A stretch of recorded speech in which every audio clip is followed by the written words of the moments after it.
मित्रों, हिंदू धर्म शास्त्रों में समय को बहुत ही शक्तिशाली बताया गया है।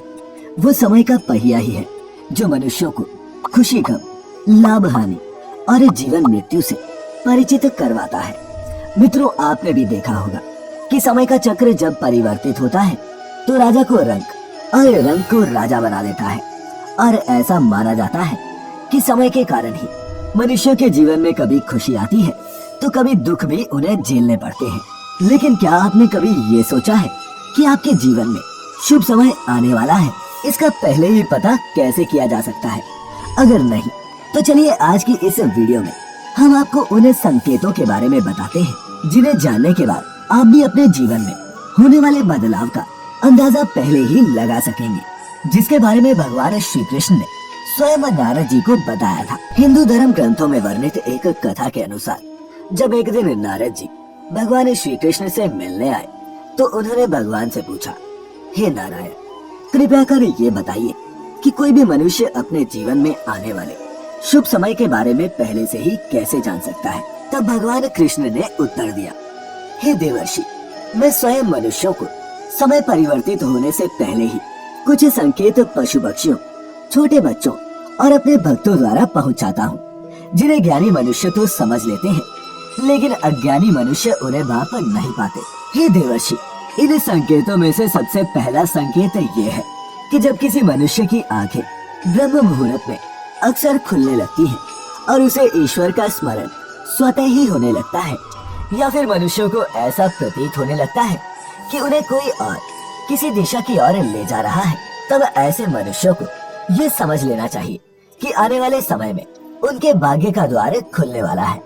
और उन्हें कामयाबी की नई राह मिलने वाली है। ऐसे समय में मैं स्वयं मनुष्यों की सहायता करता हूँ। तो मित्रों, अगर आपकी भी आंखें ब्रह्म मुहूर्त में खुलने लगी हो और आपने अपने जीवन में ऐसा बदलाव महसूस किया हो तो नीचे कमेंट करके अवश्य बताएं। इसके बाद श्री कृष्ण दूसरे संकेत के बारे में बताते हुए नारद जी से कहते हैं, हे ब्रह्मपुत्र, जब कोई मनुष्य प्रसन्न रहने लगता है या फिर उसके चेहरे पर हर वक्त मुस्कान दिखाई दे, अर्थात वो मुस्कान से भरा हुआ रहता हो, और ऐसा मनुष्य जब अपने क्रोध पर विजय प्राप्त कर लेता है तो उसे समझ लेना चाहिए कि उसके जीवन में अब खुशियों की बारिश होने वाली है। ऐसा मनुष्य जब किसी चीज के बारे में सोचता है तो उसे उम्मीद से भी ज्यादा मिलता है। मित्रों, आपने भी सुना होगा कि प्रसन्नचित्त मनुष्यों के मन में ईश्वर स्वयं वास करते हैं, और ऐसे में जब मनुष्य का मन प्रसन्न रहने लगे तो उसे समझ लेना चाहिए कि उसके जीवन में अच्छे समय का आगमन होने वाला है। इसके आगे भगवान कृष्ण तीसरे संकेत के बारे में बताते हैं कि जब किसी मनुष्य के द्वार पर गौ अर्थात गाय बार बार खाने को आए, या फिर बंदर उसके घर की चीजें अपने आप उठाकर ले जाने लगे, या फिर उसके घर के प्रांगण में बिल्ली बच्चों को जन्म दे, या फिर पक्षी उसके घर में आकर अपना बसेरा बनाए और चहकने लगे, तब भी मनुष्य को समझ जाना चाहिए कि आने वाला समय उसको पहले से और ज्यादा शक्तिशाली बनाने वाला है और वह अपने जीवन में नई नई ऊंचाइयां छूने वाला है। इसके बाद चौथे संकेत के बारे में बताते हुए भगवान कृष्ण कहते हैं,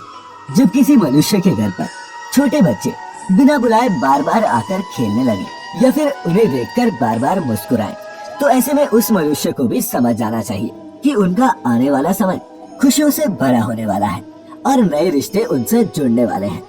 मित्रों, आपने भी बड़े बुजुर्गों को ये कहते सुना होगा कि छोटे बच्चे ईश्वर का रूप होते हैं और वे हमेशा आपके लिए शुभ ही होते हैं। इसके बारे में आप स्वयं क्या सोचते हैं, ये भी नीचे कमेंट्स में लिखें। पांचवें संकेत के बारे में भगवान कृष्ण बताते हैं कि जब मनुष्य के खर्चे में कमी आने लगे और धन प्राप्त करने के नए नए स्रोत अपने आप दिखाई देने लगे, ऐसे में उस मनुष्य को ये जान लेना चाहिए कि अब उसका बुरा वक्त जाने वाला है और उसके बाद से उसके घर में स्वयं लक्ष्मी वास करने वाली है। ऐसे में उस मनुष्य को सारी परेशानियों से छुटकारा मिलने वाला है और धन भी उसके घर में ठहरने वाला है जो पहले नहीं ठहरता था। फिर भगवान कृष्ण आगे बताते हैं कि जो अगला संकेत मैं मनुष्यों को भेजता हूँ जिससे वह जान सके कि उनका शुभ समय शुरू होने वाला है,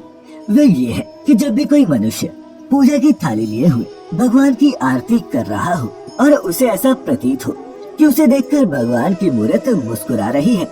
या फिर बड़े दिनों के बाद उसके घर में अतिथियों का आगमन हुआ हो,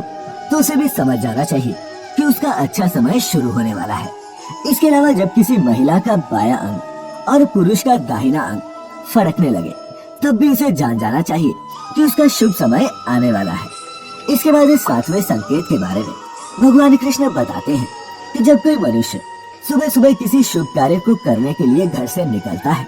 और रास्ते में उसे गौ अर्थात गाय माता के दर्शन हो जाए या फिर किसी साधु संत द्वारा उसे आशीर्वाद मिल जाए, तो ऐसे में उस मनुष्य को भी समझ जाना चाहिए कि वह जिस काम को करने के लिए घर से निकला है उसका वह काम अवश्य ही पूरा होगा और उस काम को सफल होने से कोई भी नहीं रोक सकता।